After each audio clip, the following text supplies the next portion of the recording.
The evening sky blushed in hues of lavender and gold, as if the heavens themselves were conspiring with Sheikh Hamdan's heart.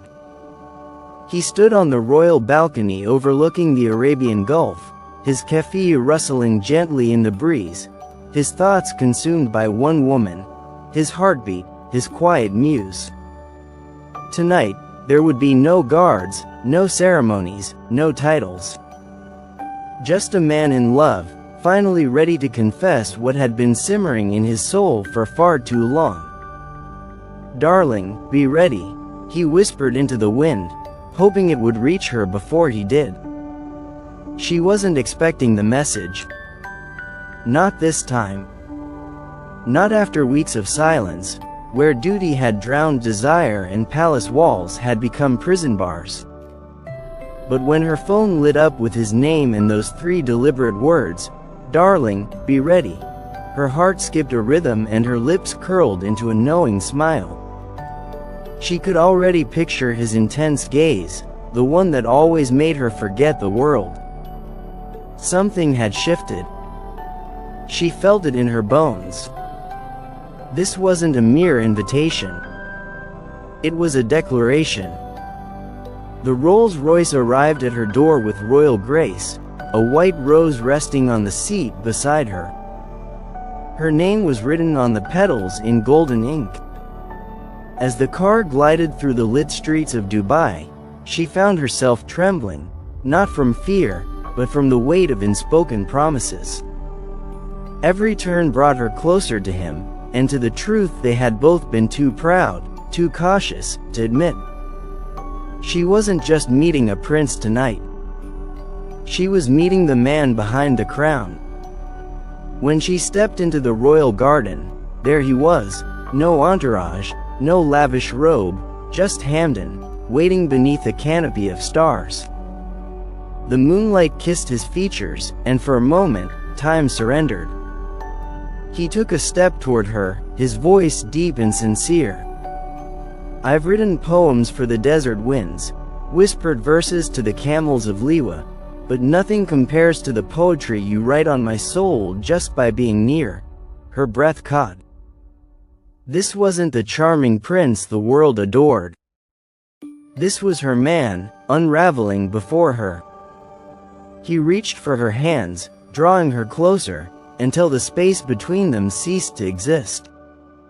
"I've spent too long balancing what I owe to my people and what I feel for you," he confessed.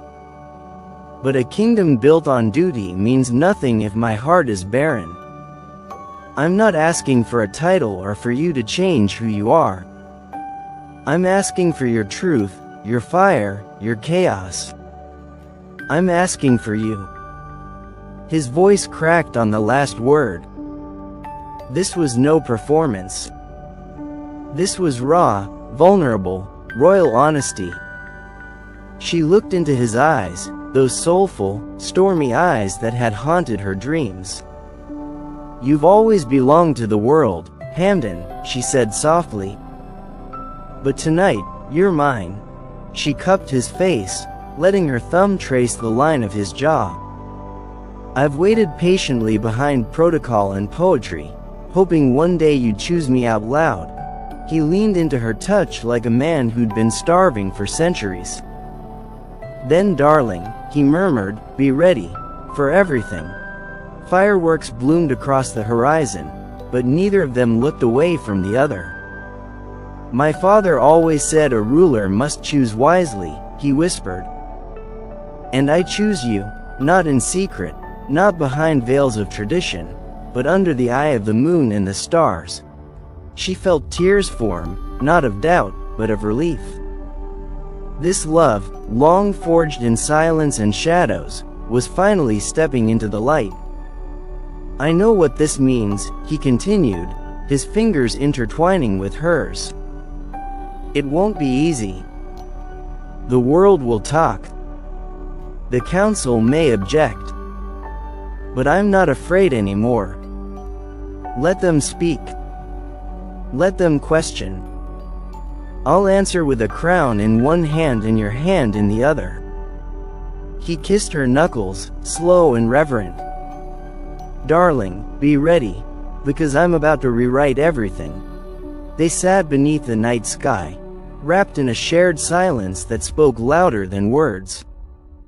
He recited to her a poem he had never shown anyone, a sonnet of longing, written during the years they spent apart, its verses trembling with every secret he'd ever buried. She listened, her heart unwrapping itself with each line, knowing that this wasn't the beginning of their love, but the arrival of its truth. As dawn broke over the horizon, painting the world anew, he turned to her, brushing a strand of hair from her cheek. "Marry me," he said simply. "Not because you must, but because you want to. Because despite the gold and the pressure, you see me, rumors would swirl. Headlines would roar. But they would stand firm, royalty bound not just by bloodlines, but by the boldness of love." And whenever things grew uncertain, he would look at her, pull her close, and whisper with fierce conviction, "Darling, be ready. For forever." Their lips met not in haste, but in reverence, as if the universe had waited for lifetimes for this kiss to take place. The world faded behind them. No protocol, no judgment, just the soft rustle of palm trees and the electricity of two souls finally colliding without restraint. His fingers traced the curve of her neck as though memorizing a scripture, and she clutched his those like he was her sanctuary. That kiss said what no royal speech ever could. "You are my beginning, my middle, and I refuse to have an end without you." He pulled away just enough to look into her eyes. "I've been a prince all my life, but only now do I feel like a man," he confessed. "Because I finally know what it means to want something not for duty, but for desire. You taught me that." His voice was steady, but his eyes shimmered with vulnerability. "Every time I saw you, I had to hide how my heart raced. Every poem I shared with the world had your name hidden in it, like treasure buried in metaphor." She caressed his cheek, her voice a gentle tremble. "You don't have to hide anymore, Hamdan. Not your heart, not your dreams, not us." And as she said it, the wind swirled between them like a blessing.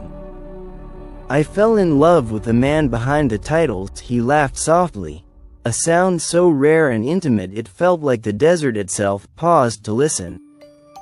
"I used to fear what people would say if I chose love that didn't fit tradition.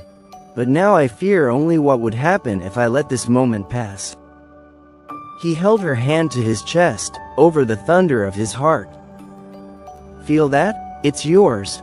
It has been from the moment you walked into my world with fire in your eyes and rebellion in your smile."